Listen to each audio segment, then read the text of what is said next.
am so pleased to be here today with Dominic Trevathan.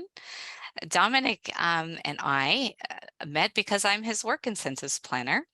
And so today we're just going to have a little question and answer session, little interview with Dominic about how his experiences working with the Department of Rehabilitation have been. So welcome, Dominic. I want to share a little bit about Dominic with you. Dominic is a recent graduate of the Arizona State University. He graduated in as a summa cum laude graduate in communications. Dominic is co-host of Cottage Rehabilitation Hospital's Outlooks Speaker Series and a former keynote speaker for the Santa Barbara Mayor's Breakfast Awards. He is currently fielding career opportunities that bridge his passion for disability advocacy and communication. Dominic is co-host of a podcast called The Disability Myth, and you can find him on Spotify, Amazon Music, and Apple Podcasts.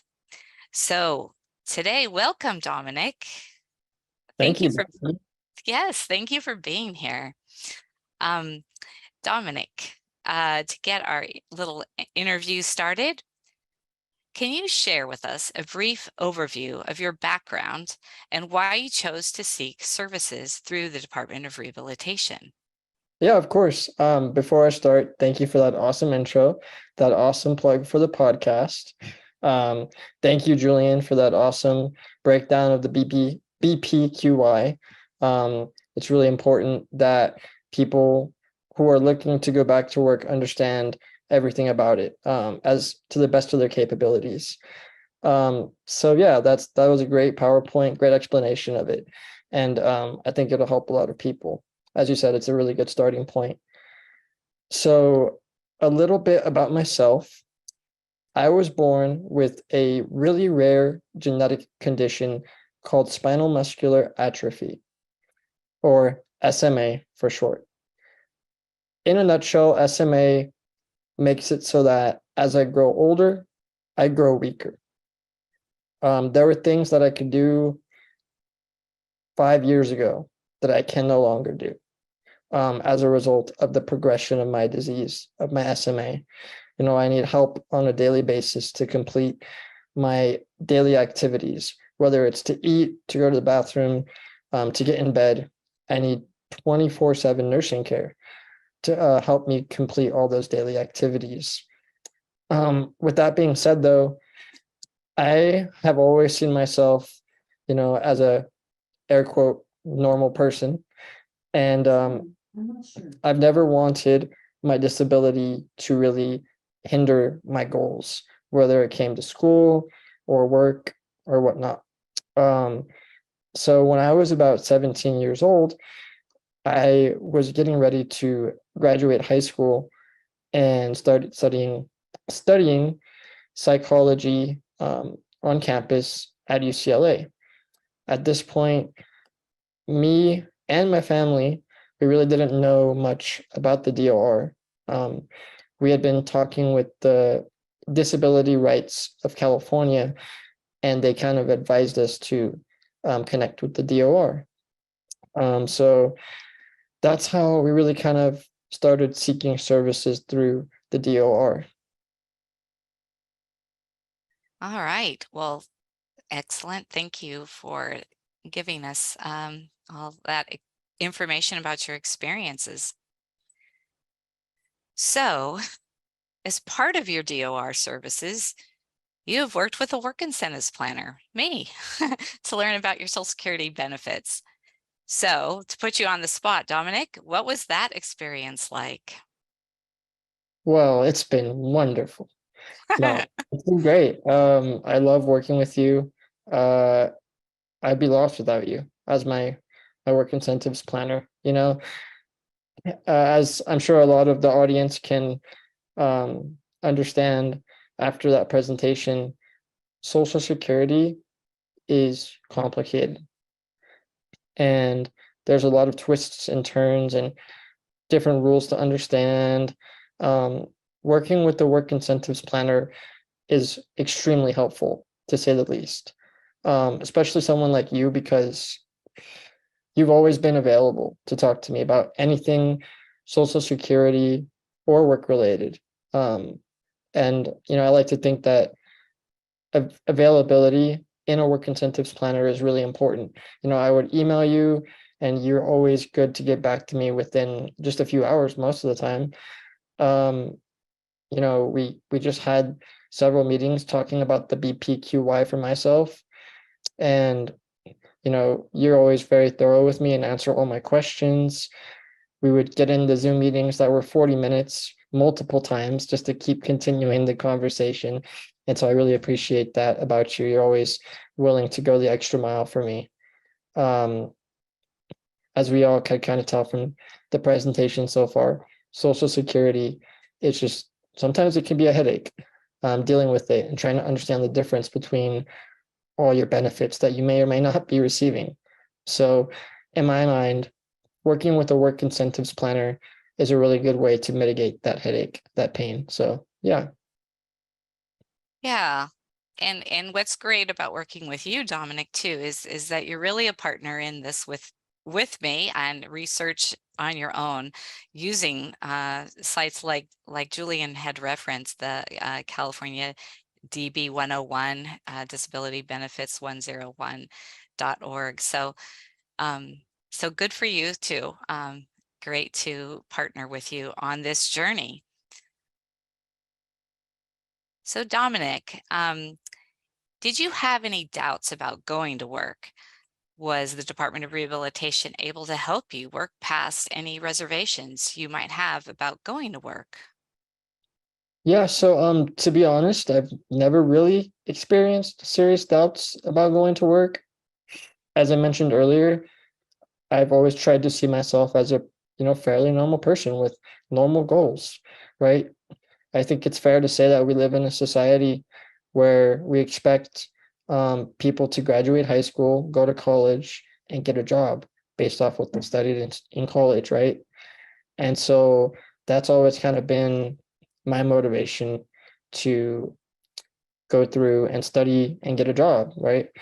The steps that I have to take to accomplish those goals, they're definitely a little different from, everybody else's. And that's where I'm really thankful for the DOR and how helpful they have been to help me take those steps along the way. Um, there's a lot of times where I, like I said, don't really have doubts, but I wasn't entirely sure what I was doing. For instance, a few years ago when I was studying at Allen Hancock Community College, I was working as a tutor for my local high school that I graduated from.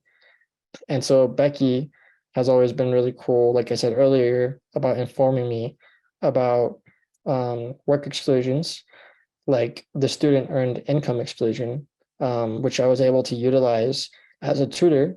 So I could make my money from tutoring once a week at the school and not worry about it affecting my benefits.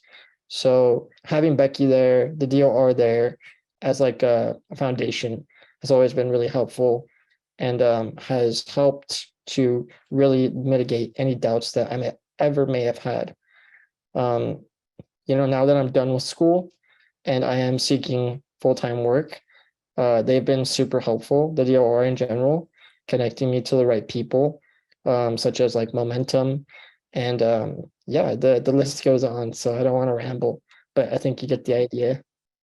Yeah, yeah. Well, great. And it's just great also to get that feedback from you that it has been so helpful in helping you to better understand how your earnings are going to affect your Social Security benefits and healthcare. So, Dominic, what advice would you give to someone who is hesitant or unsure about going to work and utilizing vocational rehabilitation services? Yeah, so I would say this. As a person living with a severe physical disability, um, that has spent years working with the DOR on reaching my goals. I think I first met with my counselor back in 2016 or 17 when I was getting ready to move to UCLA. Um, or with all of that in mind and all the help that they provided for me, I won't say that I needed the DOR, but I'm so much better off for having reached out to them and engaged in, creating those, I think they're IPEs with my counselor, my plans to reach my vocational goals. As a result of working with the DOR, I'm blessed in the sense that they've helped pay for a lot of my tuition. They've helped pay for my textbooks.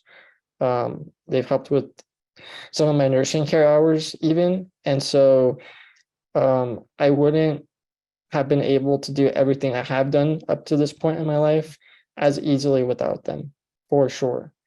If you're hesitant or unsure about going back to work or using the DOR's services, that's understandable. But as unoriginal as it may sound, it never hurts to ask, especially for help, right? Mhm. I will be the first to tell you that I hate asking for help as much as I need it on a daily basis. It's sometimes painful to do, but that's what we need to do sometimes. You have to be your own advocate because by getting the help that you need, you can help others. Excellent, excellent advice. So lastly, Dominic, is there anything else you would like to share about your journey, your experience with vocational rehabilitation, or just any other advice in general? I think my best piece of advice, I've been saving this in my bag all meeting. The best way to get ready is to stay ready. As you can tell, I'm a very self-motivated person and I like to constantly be busy. I like to constantly be working on things that make me a stronger person, a stronger individual, right? One of the ways I feel like I'm able to do that is by saying yes to whatever opportunities come my way, including this opportunity to engage in the Q&A with Becky. The thing about opportunities, you never know when they'll show up. And so that's why I say stay ready because you never know, right? My situation is really unique in the sense that I was able to get a lot of help from the DOR, but I wouldn't have received it if I wasn't ready to receive it and seek it. So stay ready. Excellent advice. Yes. Well, that kind of brings us to the end of our interview, but I want to thank you, Dominic, so much for taking the time and for saying yes to opportunities and being here. We wish you all the best with your podcast, Thank and you. I know I'm really excited to follow you on that. So thank you so much. And at this time, Julian, I'm going to turn it back over to you.